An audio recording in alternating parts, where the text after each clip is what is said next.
শয়তান দুই ভাবে হামলা করে, একটা গোপনে ভিতরে ভিতরে হামলা করে, দেখছস তোর ছোট ভাই তোকে অপমান করছে, দেখছস দেখছস দেখছস, এই একটা হামলা করে। আর একটা হামলা করে পরিচিত মানুষকে দিয়ে এমন ভাবে বশ করে, কান ভরা দেয়, তোর জায়গায় আমি থাকলে এতক্ষণ স্যালের ভাত খাওয়াই দিতাম। বলনেওয়ালা বলে চলে যায়। দুই ভাইয়ের দ্বন্দ্ব 30 বছর 40 বছর পার হয়ে এক সময় সেই দ্বন্দ্ব ভাই ভাইয়ের মধ্যে, ভাই বোনের মধ্যে হয়ে নাতি নাতনির মধ্যে হয়ে যাচ্ছে। এবার বলেন লাভ হচ্ছে না লস হচ্ছে?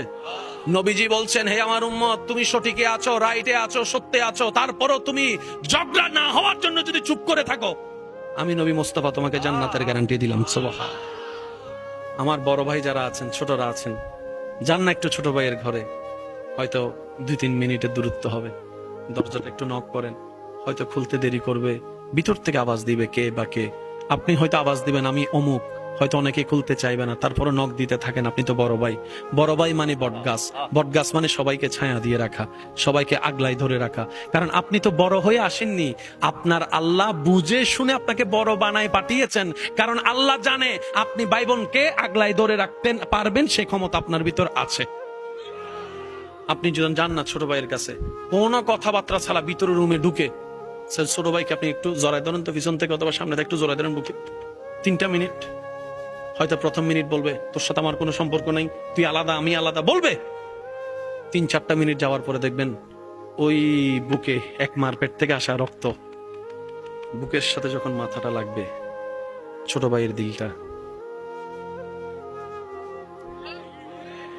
রাগ ক্ষোভ থাকবে, লজ্জাও থাকবে, অনেক দিনের দূরত্ব, হঠাৎ করে দেখবেন দুই ভাইয়ের চোখে, এদিকে দুই ভাইয়ের চোখে পানি পড়া শুরু করবে। দুইটা পরিবার তো মিলবে মিলবে, রব চাহে তো দুজনের সারা জীবনের গুনাহ মাফ করে দিবে। আপনি ছোট ভাই বড় ভাইয়ের কাছে সরি বলতে লজ্জা কি? জান না পিছন থেকে জড়াই ধরেন, বদ্দা ভাই ও ভাই তুমি যতক্ষণ মাফ করবো না আমি ছাড়বো না, যা করছি অশব্দ সমাজ, যাও মাফ করো মাফ করো মাফ করো, কতক্ষণ আর না বলতে পারবে? এদিকে আপনারা মিলবেন, শয়তান হেরে যাবে, এদিকে আপনারা মিলবেন, সমাজের কান পরা দেনেওয়ালা বাটপার গুলা হেরে যাবে। কথা বলেন ঠিক কিনা? মামলা করে কি পাইছেন? জুতার তলা ক্ষতি হইছে, আর কিছু বার নাই। কালা চুল সাদা হইছে। 20,000 কামাইছেন, 30,000 কামের কাম, রাতের ঘুম নষ্ট, টেনশন বাড়ছে, প্রেশার বাড়ছে, প্রেশার কমছে, সারা রাতভর শুধু দলিল নিয়ে কাজ নিয়ে, তারে কেমনে ধরা যায়, তারে কেমনে ধরা যায়, তারা কেমনে ধরে, কারে ধরেন? আমার বাইরে।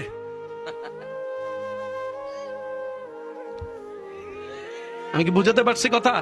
এবার বলেন এগুলো কি ভাই ভাইয়ের দোষ নাকি শয়তানের? আওয়াজটা বড় দেন না। মিন শাররিল ওয়াসওয়াসিল খান্নাস। আল্লাহ আমাদের সবাইকে শয়তানের বিপক্ষে যুদ্ধ করে জিতার তৌফিক দান করে। টাকাওয়ালা শান্তিতে, টাকা ছাড়াও শান্তিতে, গাড়ি বাড়িওয়ালা শান্তিতে, ফ্যাক্টরিওয়ালা শান্তিতে, পাওয়ারওয়ালা শান্তিতে, সুন্দরী বিয়ে কইরাও শান্তিতে, সন্তানের বাবা মা শান্তিতে, সন্তান হারাও শান্তিতে, ডাইনেওয়ালা শান্তিতে, একটু জোরে বলেন বামেওয়ালা শান্তিতে, ইঞ্জিনিয়ার শান্তিতে, ডাক্তার শান্তিতে, ডক্টর শান্তিতে, বৈজ্ঞানিক শান্তিতে, ড্রাইভার শান্তিতে।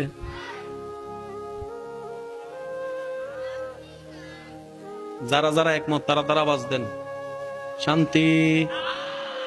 একজন ব্যক্তি সে শান্তির খুঁজে, বাংলাদেশে কোটি টাকার মালিক, সে বিভিন্ন দেশ ভ্রমণ করতে শুরু করে, মালদ্বীপ গেল, সিঙ্গাপুর গেল, অস্ট্রেলিয়া গেল, নিউ ইয়র্ক গেল, আমেরিকা, সব জায়গায় ঘোরার পরে দেখে 1 দিন 2 দিন ভালো লাগার পরে 3য় দিন আর জায়গাটাও ভালো লাগে না, এক জায়গা বারবার দেখতেও ইচ্ছা করে না, এক তরকারি বারবার খাইতে ইচ্ছা, জোরে বলেন না, জোরে বলেন না, এক জিনিস বারবার পাইতে ইচ্ছা।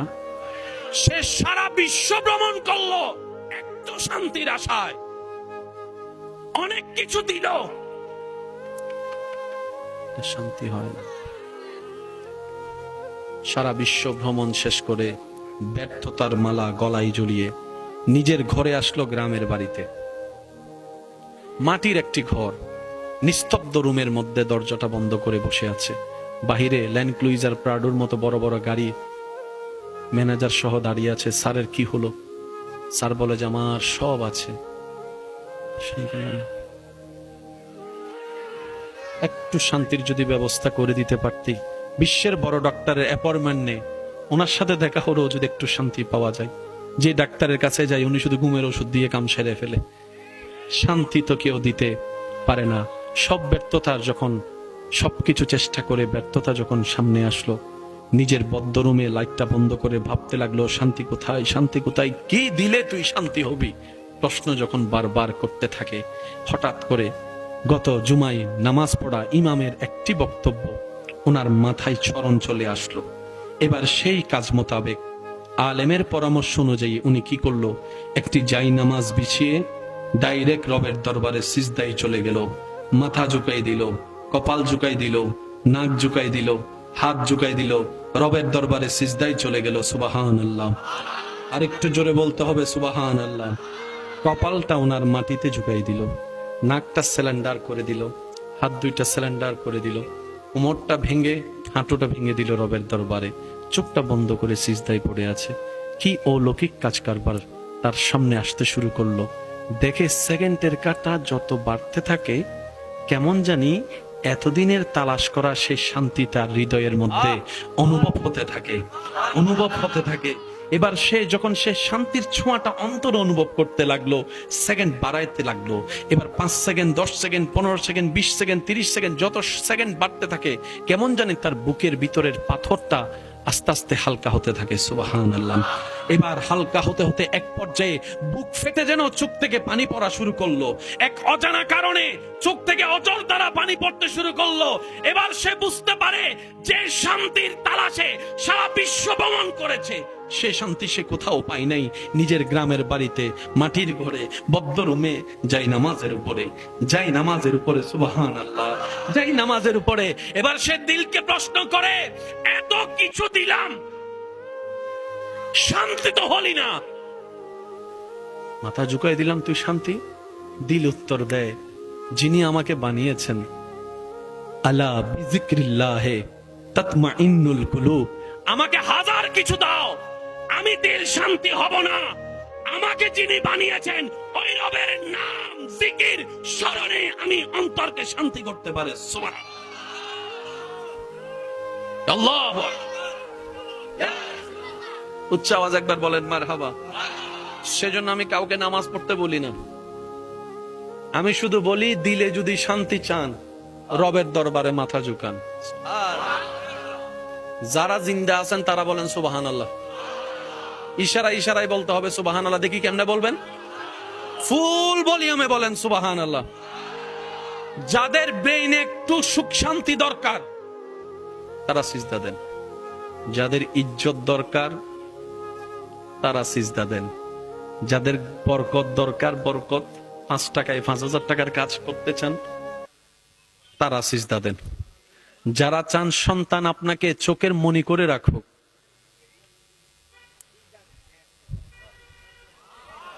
আমি মনে হয় বুঝাইতে ব্যর্থ হচ্ছি আমার ভাইদের কাছে, যাদের ভিতরে আলো দেখতে চান সিজদা দেন, যাদের স্বামী স্ত্রীর মহব্বত শয়তানের স্পর্শ মুক্ত রাখতে চান সিজদা দেন, যাদের বড় ভাই হিসেবে সম্মান পাওয়ার স্বপ্ন, ছোট ভাই হিসেবে স্নেহ পাওয়ার আশা সিজদা দেন, যাদের রিজিকে বরকত চান সিজদা দেন, যাদের জ্ঞানে বরকত চান সিজদা দেন, যাদের সুস্থতার নিয়ামত পেতে চান সিজদা দেন, যাদের মনের আশা নেক আশা পূরণ করতে চান সিজদা দেন। এক কথায় অশান্ত অন্তরকে শান্তি যাদের করার ইচ্ছা 5 ওয়াক্তে আল্লাহর ডাকে সাড়া দিয়ে আপন আপন জায়গায় রবের দরবারে সিজদা দেন। সুযোগ পেলে নিস্তব্ধ চতুর্দিকে সবাইকে ঘুমাই রেখে তাহাজ্জুদের নামাজে সিজদা দেন। আর যারা বলেন যে আমার জান্নাত পাইয়া গেছি, আপনি না দিলেও চলবো, বুঝেন না মানে আমার কথাটা? কেউ যদি বলে যে আমার শান্তি পাইয়া গেছি, আপনি আর কি লেগে দিবেন? আপনি যদি জান্নাত পাইয়া যান আপনার দিয়া কিত্তু। আমরা যারা এখনো জান্নাত পাই নাই, এসব কথা বলে না, আমরা এখনো যারা জান্নাত পাই নাই, আমরা কি দিব? রবের দরবারে কি দিব? আর আপনি যদি জান্নাতের সার্টিফিকেট পাইয়া যান, না দিলেও চলবো, আপনি যাওয়ার সময় আমগর একটু সুপারিশ করে লই যাবেন। আর তো কিছু বলার আছে? বলেন না, আর কিছু বলা আছে? আল্লাহ ও গো আল্লাহ, ক্ষমা করে দাও, মাফ করে দাও। আমি সবার মুখে শুনতে চাচ্ছি, আল্লাহ, ও গো আল্লাহ, ক্ষমা করে দাও। জীবন মুদের যতদিন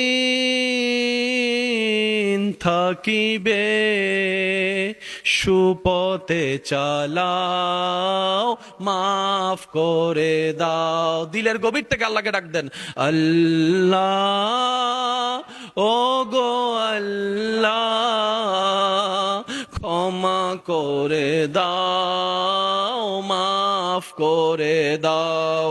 আল্লাহ, ও গো আল্লাহ, ক্ষমা করে দাও। ফুল ভলিউম একবার বলেন মারহাবা।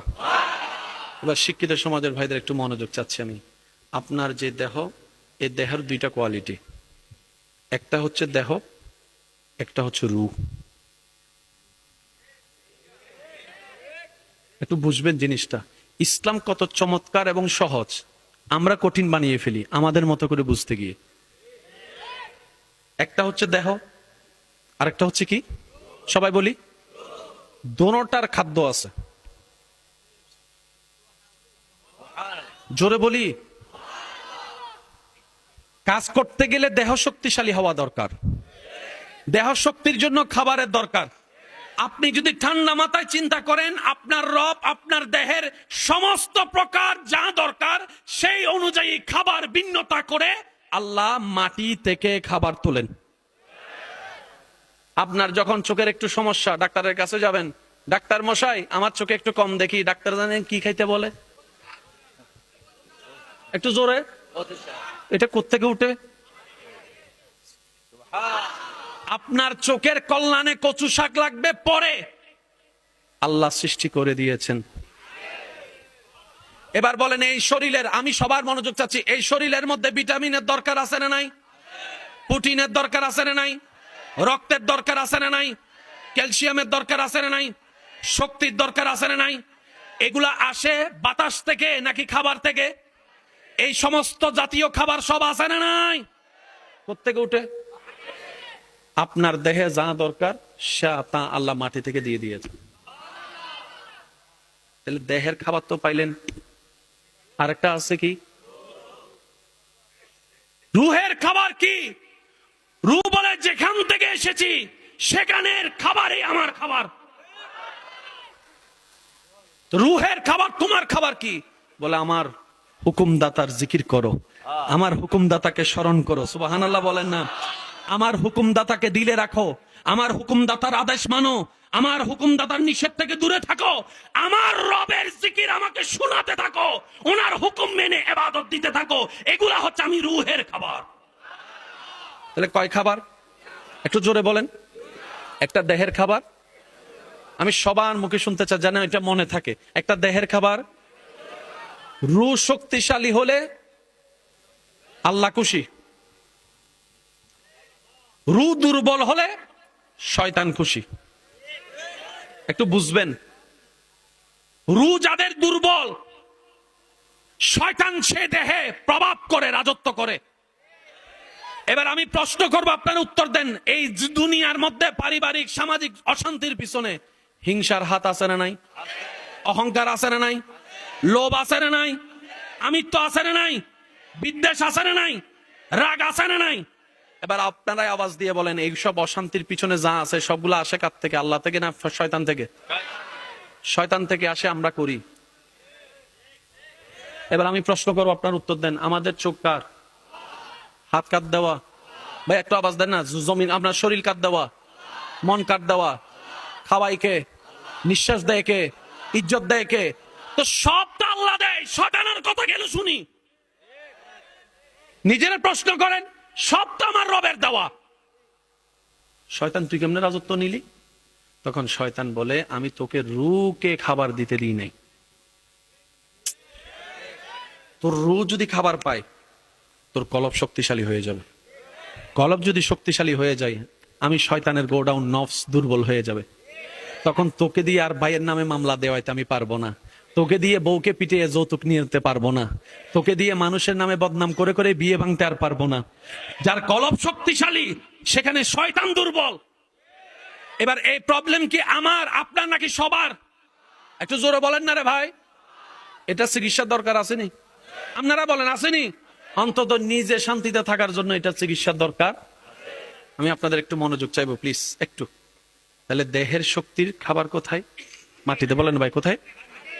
রুহের শক্তির খাবার আল্লাহর দরবার থেকে। আপনি যখন নামাজ পড়েন রুহ খাবার পায়, আপনি যখন জিকির করেন রুহ খাবার পায়, আপনি যখন কোরআন তেলাওয়াত করেন রুহ খাবার পায়। খাইলে শক্তি বাড়ে না কমে? সবাই একমত তো না? আচ্ছা, রমজান মাসে সারাদিন আমরা কি খেয়ে থাকি না না খেয়ে? এত শক্তি কেমনে পান? রমজান মাসে না খেয়েও শক্তি পান, কারণ হচ্ছে রমজান মাসে রুহের খাবার জুটে। সুবহানাল্লাহ বলা যাবে? এখানে অনেক ছেলে আছে জুমার দিন সবার শেষে ঢুকে,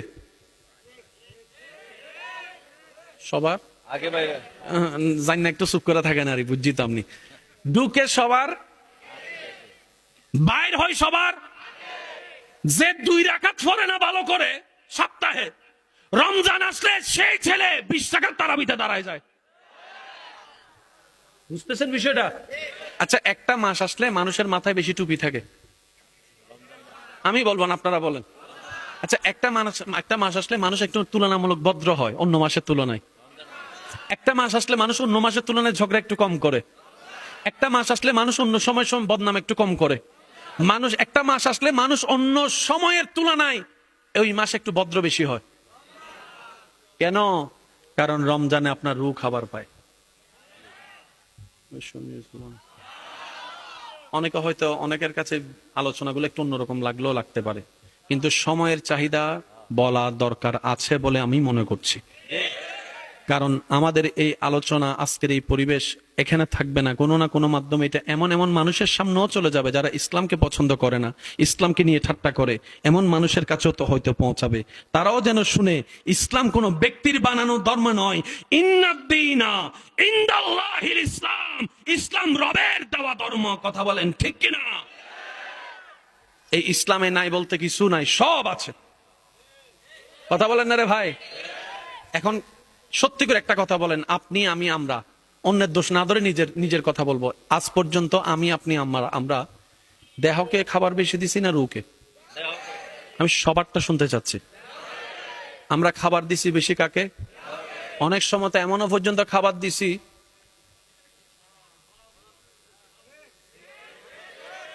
এসে আওয়াজ এখন ছোট হয়ে গেছে। 5 জনের খাবার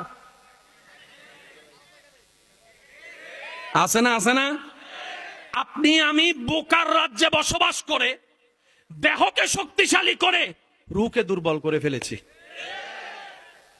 রব বলে বান্দারে, ইবাদত করে করে রূহকে যদি শক্তিশালী করতে পারো, মরণের সেই কঠিন চ্যালেঞ্জিং সময়ে যখন একদিকে বুক ফেটে যাবে তৃষ্ণায়, নিঃশ্বাস বন্ধের কষ্ট, তোমার সারা শরীর ক্ষত বিক্ষত হয়ে যাবে, এক একটা শরীরের রগ ছিঁড়ে যাওয়ার যন্ত্রণা তোমাকে ধরবে, পরিবারকে ছেড়ে যাওয়ার ভয় তোমাকে কাজ করবে, অন্ধকার কবরে থাকার সেই কঠিন পরিস্থিতি তোমার টেনশন বাড়ায় ফেলবে। সেই মুহূর্তে যখন তোমার শয়তান ঈমান চুরি করতে আসবে, রূহ যদি শক্তিশালী হয়, সেই দিন শয়তান তোমাকে হারাতে পারবে না। শয়তান তোমাকে হারাতে পারবে না। তুমি, তোমার দেহ দুর্বল হয়ে গেল, রূহের শক্তি দিয়ে শয়তানকে পরাজিত করে তুমি কালিমা পড়ে ঈমানের সাথে দুনিয়া থেকে বিদায় নিতে পারবে। বলেন সুবহানাল্লাহ। কয় খাবার বললাম? একটা হচ্ছে বেশি দেওয়া দরকার ছিল, দিয়েছি আমরা। এবার বলেন দোষ কাদের? এবার বুঝতে পারছেন নি ঘরে কেন অশান্তি? ভাই ভাইয়ের নামে মামলা। দেখি আমারে কেমনে হারাস তুই, দেখি। আমার ভাই মনে করছে এটা উনি বলছে, ওটা উনি বলে নাই, ওই শয়তানে ওনারে দিয়ে। আওয়াজ দেন যুবকেরা, কথা বলেন ঠিক কিনা? অনেকে তো এমনও বলে, আমি মারা গেলে তারা আমার চেহারা দেখাইস না, আমি তোর জানাজায় যাইতাম না, যা। অথচ এক মার পেট থেকে বের হয়েছে 2 ভাই। এবার বলেন আমরা কি চালাক না গাদা? আমি তো গাদা, আপনারটা আপনি কোন? আমরা কি চালাক না গাদা? সত্যি করে একটা কথা বলেন, একটা বিয়ের অনুষ্ঠান করতে গেলে সব সাজাইছেন, যদি মানুষজন আত্মীয় স্বজন না আসে, সে ঘরে কোনো সুন্দর আসবে? এখন আপনি আমি যেভাবে পরিবার সংসার ভাঙতে শুরু করছি, সামনে ছেলে মেয়ের বিয়ের মানুষ দেখানোর জন্য বাড়া করে মানুষ আনা লাগবে মাছ করে। কারণ আত্মীয়তার সম্পর্ক কারোর সাথে কারো তেমন। আগে এক সময় ঈদে হলো যাওয়া হইতো। এখানে অনেক যুবক এমন আছে ঈদের নামাজটা ফইরে আয়সা বিছানার উপর ফুইটা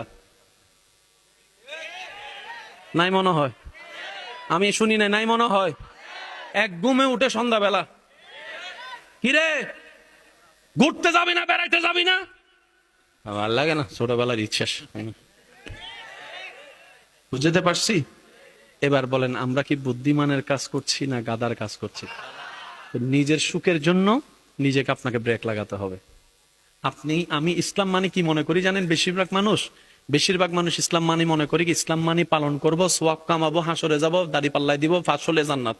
না, ইসলাম এমন একটা জীবন, এটা যদি করার মতো করতে পারি, নেওয়ার মতো নিতে পারি, আখেরাত তো সুন্দর হবেই হবে, দুনিয়াও আপনার জন্য আলোকিত হয়ে যাবে।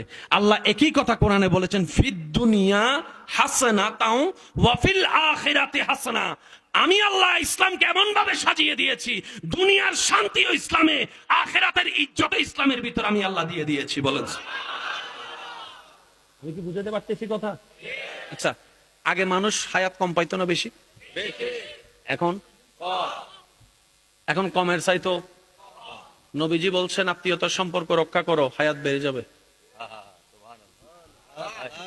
না না, সুবহানাল্লাহ করে যায় এখন না, আর একটু আস্তে করে বলেন। ওই ইসলামের দুশমনরা শুনলে তো আমগো ফিটে ভাঙ্গিয়া দিব না, এর লাগে একটু আস্তে করে কর না, সুবহানাল্লাহ আস্তে করে কোন তো। নবীজি বলছেন হায়াত বাড়াতে চাও,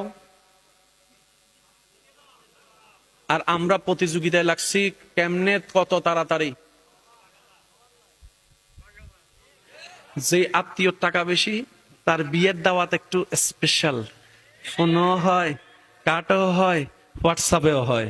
আর যে আত্মীয়তার টাকা নাই, তারা তো ফোনও কোন রকম বাদ নয়, আইবা আরি আইবা ফাললে ফাললে আইবা ফাললে।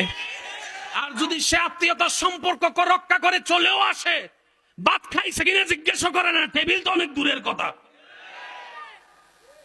এবার বলেন হায়াত কারা কমায়? নিজেরা, আমরা। এখানে অনেকে আছে, আল্লাহ তুমি আমার শুধু এরকম পরীক্ষা করো, আল্লাহ তুমি আমাকে এরকম করো। আল্লাহ আমি করছি কি? সব তো তুই না টানছস। সেকা খাইয়া বেকা হইছে, বেকা হইয়া কষ্ট বাড়ছে, কষ্ট কমানোর জন্য যা ফাটছে যা ফাটছে যা ফাটছে যা ফাটছে। 6 বছর খাওয়ার পরে যখন লাঞ্চ শেষ, গেছে ডাক্তারের কাছে, ডাক্তার কয় তুই বাঁচবি আর মাত্র 1 সপ্তাহ। তো এখন ডাক্তার করণীয় কি? কয় সব বন্ধ কর। বন্ধ করলে ভালো হবে? কয় না, গ্যারান্টি নেই, কারণ সব যাত্রা করে লেছস। এবার যাই নামাজে বসছে, আল্লাহ আমি তোমার এমন কি করছি, তুমি আমার অল্প বয়সে। আল্লাহ বলে যে আমি কি করছি? আল্লাহ এই যে তুমি আমার মরণ দিচ্ছ 1 সপ্তাহের ভিতরে। ডাক্তার কয়, আল্লাহ কয় মরণ কি লেগা? কয় লিভার নষ্ট। লিভার কে নষ্ট করছে? কি লেগে হয়েছে? কয় মদ খাইছে। মদ খাইছে কে? কয় আল্লাহ বলে যে আমি কি নিষেধ করি নাই মদ খাইতে? আল্লাহ কি তা করতাম? দিলাও কিল্লা, সাগাও কিল্লা দিলা। যদি সাগা না খাইতাম তাহলে তার মদ ধরতাম না, নেশা ধরতাম না। আল্লাহ কয় দাঁড়া, সাগা আগে খাইছস না দেখছস আগে? আল্লাহ বিয়ে বাড়িতে স্কুলে কলেজে দেখছি আগে। আল্লাহ বলে যে আমি কি চোখ নিচে রাখতে বলি নাই? আমি কি বুঝাইতে পারতেছি আপনাদেরকে কথা? আমরা অনেক সময় নিজের ব্যর্থতাকে অন্যদিকে ডাইভার্ট করে দিই। রব বলে যে না, চোখ যদি নিচে রাখতা ওই ছবিটা দিলে যেত না, দিলে না গেলে শয়তান উস্কে পাপের প্রেম তোমার অন্তরে দিত না, 6 মাসের ভালো লাগা ব্রেকআপ হতো না, নেশাও যাওয়া লাগতো না। আমি আল্লাহর জন্য যদি অপেক্ষা করতা, এর চাইতে 1000 গুণ ভালো জীবন সঙ্গে আমি আল্লাহ তোমাকে দান করতাম। তাকবীর, আল্লাহু আকবার।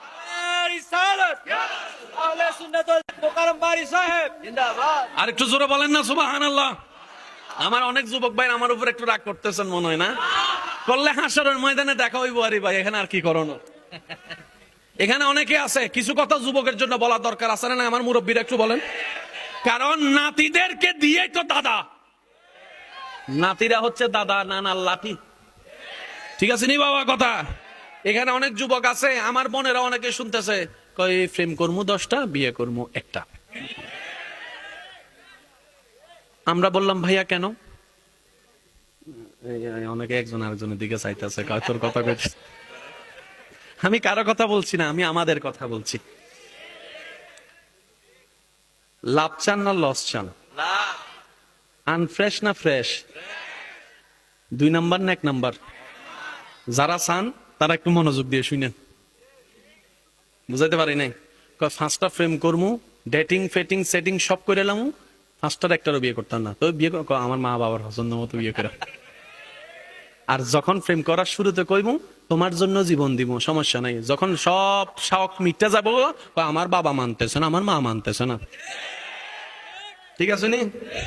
এবার আসেন, আপনি প্রেম করছেন, ডেটিং করছেন, সেটিং করছেন, ঘুরছেন ফিরছেন কয়জনের সাথে? মুরব্বীরা শুধু দোয়া দিবেন যুবকরা যেন বুঝতে পারে, কারণ এই বুঝটা বুঝে ফেললেই জীবনের অর্ধেক সমস্যার সমাধান এখানে হয়ে যাবে। কয়জন? বিয়েতে, স্কুলে, কলেজে, গাড়িতে, মোবাইলে, ফেসবুকে। এই 5 জনকে কি বিয়ে করবেন? বলেন না, 5 জনকে বিয়ে করবেন? এবার আপনি যে 5 জনকে বিয়ে করবেন না, এই 5 জনকে বিয়ে করবে আরেক 5 জন। একজনের স্বামী ঢাকায়, একজনের স্বামী সিলেট, একজনের স্বামী চট্টগ্রাম, একজনের স্বামী ইন্ডিয়া, একজনের স্বামী পাকিস্তান। তাহলে আপনি 5 দেশের 5 মানুষের হক নষ্ট করছেন। আপনি চালাকি কি করছেন? মজা টজা করে ছাইরা দিমু, বিয়ে করবো একদম ইনটেক দেখা। তো চট্টগ্রামওয়ালার বউ যেরকম আপনার এলাকায় স্কুল দিয়ে হেঁটে যায়, আপনারটাও তো কোনো না কোনো স্কুল দিয়া, রাস্তা দিয়া, কলেজ দিয়ে হেঁটে যায়। আপনি যেমন অন্যের পিছনে পড়ছেন, আপনারটার পিছনে।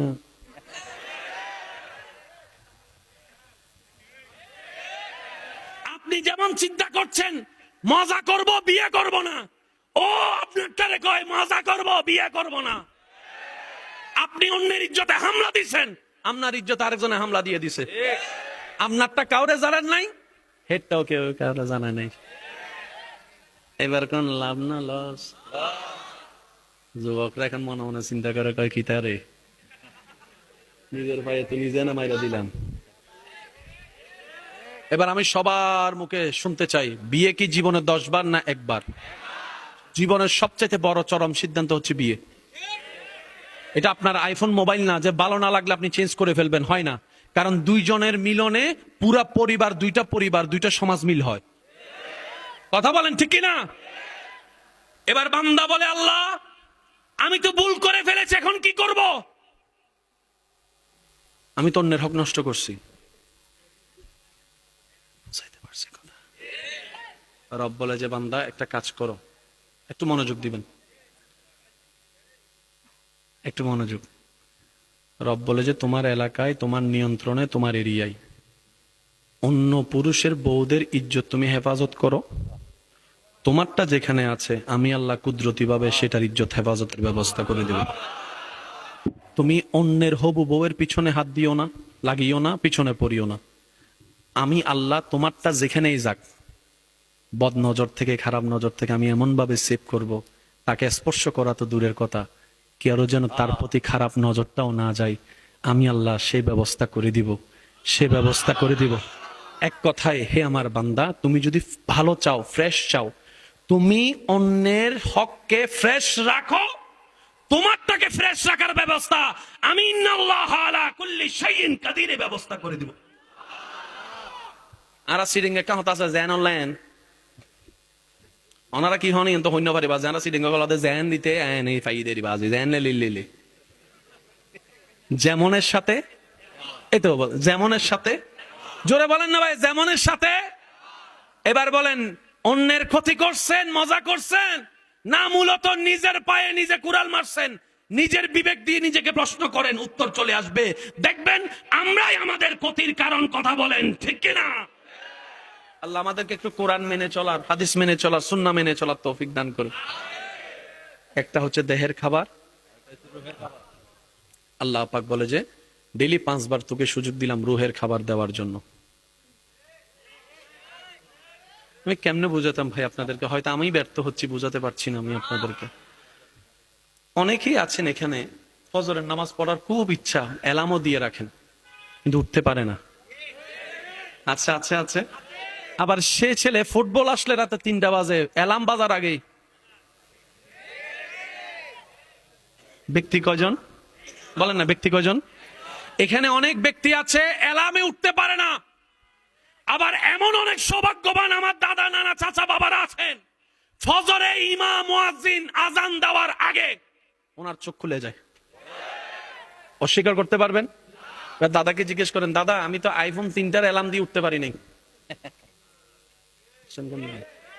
তখন দাদা বলে, তোদের মতো যখন ছিলাম আমিও পারিনি, কিন্তু আমি হাল ছাড়িনি। আল্লাহর কাছে সাহায্য চাইতেই থাকতাম, চেষ্টা করতেই থাকতাম, সাহায্য চাইতেই থাকতাম, চেষ্টা করতেই থাকতাম। ফজর যদি ঘুমে চলেও যেত, আমি সেই ফজর তো কাজা পড়তামই। নিজের উপর ড্যামারিস হিসাবে 10-12 রাকাত আমি নফল নামাজ পড়তে থাকতাম, এক্সট্রা কাজ করতে থাকতাম। একদিন দেখা যায় ফজরে মুয়াজ্জিন ডাক দেওয়ার আগে আমার চোখ খুলে যায়। তখন বুঝতে পেরেছি একটা অ্যালার্ম মোবাইলের হয়, আর একটা অ্যালার্ম ঈমানের হয়, যেটা কলবে থাকে। আমার আল্লাহ দয়া করে কলবের অ্যালার্মের ব্যবস্থা করে দিয়েছেন। মুয়াজ্জিনের ডাক আসার আগেই আমার কলবের অ্যালার্ম বেজে উঠে চোখ খুলে যায়। এরকম আছে না নাই? আমি সবার মুখে শুনতে চাই, আসে না নাই? শেষ ভালো যার সব ভালো তার, কথাগুলো একটু মনোযোগ দিয়ে দিবেন। প্রত্যেকটা কাজ প্রথমে কঠিন। আপনি গণিত বলেন, বিজ্ঞান বলেন, কমার্স বলেন, প্রথমে কঠিন। লেগে থাকলে, রবের সাহায্য চাইলে কঠিনটাও সহজ হয়। আচ্ছা, মানুষ কখনো কেউ ভাবছে মহাশূন্যে যাবে? বলেন না ভাইয়া। চাঁদের দেশে যাবে কখনো কেউ কল্পনাও ভাবছে? এখন চাঁদের দেশে যাওয়াটা নাকি এখন দাদার বাড়ির মতো হয়ে গেছে। উড়ে আয়ে উড়ে আয়ে উড়ে। যারা আবিষ্কার করেছে তারা কি মুসলমান নাকি অন্য ধর্মের? কিন্তু অন্য ধর্মের হলো চেষ্টা করেছে, আল্লাহ দয়া করেছে। এটা মাথায় রাখবেন, কিছু দয়া সবার জন্য। আল্লাহর একটা নাম কি? রহমান। আছে না নাই ভাইয়া? আছে।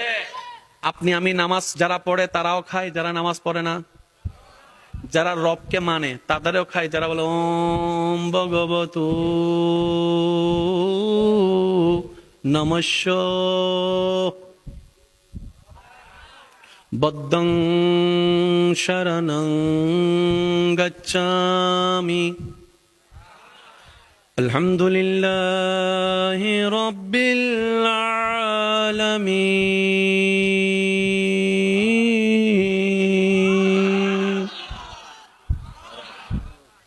উনি হচ্ছে রহমান, যিনি সবারে খাওয়ায়। তিনি কে? জোরে বলেন, তিনি কে? আরেকটা নাম আছে কি? আপনারাই বলেন, আমি কইতাম না। রহমানের পরে বিসমিল্লাহির রহমানির। আরো জোরে বলেন। আল্লাহ বলে আমি রহমান, ফিদ দুনিয়া, সবার জন্য আমার রহমত সবাইকে দিব। আনার রহিম ফিল আখিরা, ওই রহমত কাউরে দিব না, শুধু আমার গুনাহগার বান্দাকে জাহান্নামী থেকে জান্নাতি করার জন্য দিব। আমরা দোনোটা নিতে চাই। আমরা দোনোটা, কি বলেন? আপনারা রাজি আছেন নি? আমরা রহমানেরটাও নিবো, পিছনের বাইরে আর কথা কয় না। আমরা রহমানেরটাও নিব, কারণ রবটা আমাদের। নিব না কেন? সুবহানাল্লাহ বলেন না? সুবহানাল্লাহ। সেজন্য আমার ভাইদেরকে আমি পরামর্শ দিয়ে কথা বলবো, আপনি যতক্ষণ পর্যন্ত রুহের খাবার দিতে পারবেন না,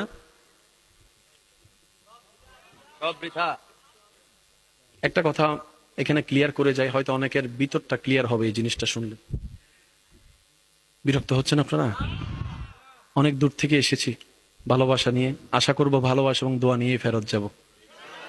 দিবেন তো? আমার কিপটামি তো করবেন না? না, পিছনের ভাইরাও দিবেন তো ইনশাল্লাহ?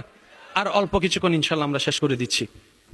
মাটিতে লাশ রাখার পরে আপনারা দেখলে উত্তর দিবেন। কিছু কিছু লাশ রাখার পরে 2 সপ্তাহ 3 সপ্তাহ 3 মাস করার পরে আদালত যখন বলে পোস্টমর্টেম করার জন্য লাশ তুলতে, যখন যারা লাশ তুলতে যায়,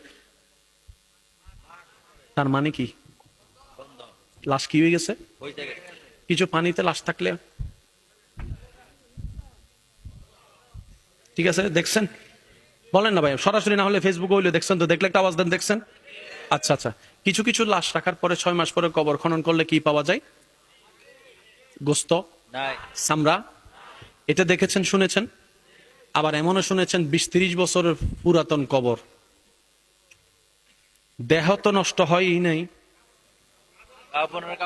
বাজি শুনলে দেখলে একটা আওয়াজ দেন, দেহ তো নষ্ট হয়ই নাই। আমি সবার মুখে শুনতে চাই, দেহ তো নষ্ট হয় নাই। আরো জোরে বলেন, দেহ তো নষ্ট হয় নাই। এবার আপনি যেদিন কবরে যাবেন, আপনি কি চান মাটি আপনার দেহ খেয়ে হাড্ডি বানায় ফেলুক, নাকি না খাক? জোরে বলেন। সহজ কাজে বলি, আমরা সবাই মিলে আজকে এখানে 2টা কবর দিলাম, 1 নাম্বার 2 নাম্বার কবর। 6 মাস পরে আমরা সবাই এক জায়গায় এসে 2টা কবর খুঁড়ছি, করার পরে দেখি একটা কবর হাড্ডি ছাড়া কিছু নাই, আর একটা কবরের মধ্যে যেমনে দিছি তেমনে আছে। বলেন, পুরা এলাকার নাম এক জায়গায়, বলেন না, থানা জেলা সব মাটিও একই জায়গার। মাটির চরিত্র কয়টা? একটা দেহ, আরেকটা দেহ। আপনি চাচ্ছেন কোনটা, খাক নাকি না খাক?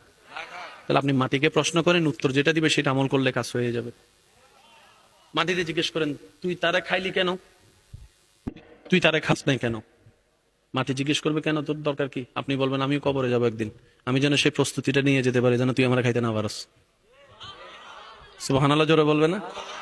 এবার মাটি উত্তর দেয়, আমি সবার মনোযোগ চাচ্ছি, উলামায়ে কেরামের একটু দোয়া চাচ্ছি।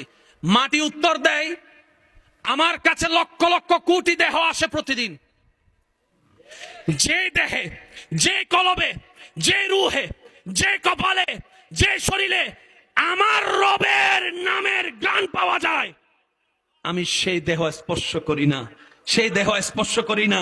সুবহানাল্লাহ বলছেন না যে আমি সেই দেহ স্পর্শ করি না, যার দেহের ভিতরে আমার রবের নামের নূর পাওয়া যায়, আমিও যার, ওইটাও তার, আমি তারে খাই না। আর যারে জায়গা দেখি আমার রবের নাম নিশানা নাই, বুঝে নেন না, খাওয়ার আগেরটা। মাটি তুই এমন করছিস কেন? রাখ, যারে যে বানাইছে তার নামটা নিয়ে আসে নাই, কত বড় নাফরমান। মাটি বলে, আমি যার, যে হবে তার, সে আমার বন্ধু। সুবহানাল্লাহ, আমি শুনি নাই, আবার কথাটা শুনেন। মাটি বলে, আমি যার, যে হবে তার, আমি তাকে স্পর্শ করবে না। ওই উনার করানোর জন্যই আল্লাহ প্রদত্ত, আল্লাহর পক্ষ থেকে যিনি আপনার আমার কাছে এসেছেন, তিনিই নবী রাহমাতুল লিল আলামিন। অঙ্ক কি বেজাল আছে না মিলছে? শেষ কথা বলে আমি বিদায় নিচ্ছি। মাইকের আওয়াজ এই মুহূর্তে যতদূর যাচ্ছে একটু মনোযোগ দিয়ে শুনেন। হাসরের ময়দানে আমরা বেশিরভাগ মানুষ হিসাবে ফেল করব, জাহান্নামে যাব। প্রধান একটা কারণ,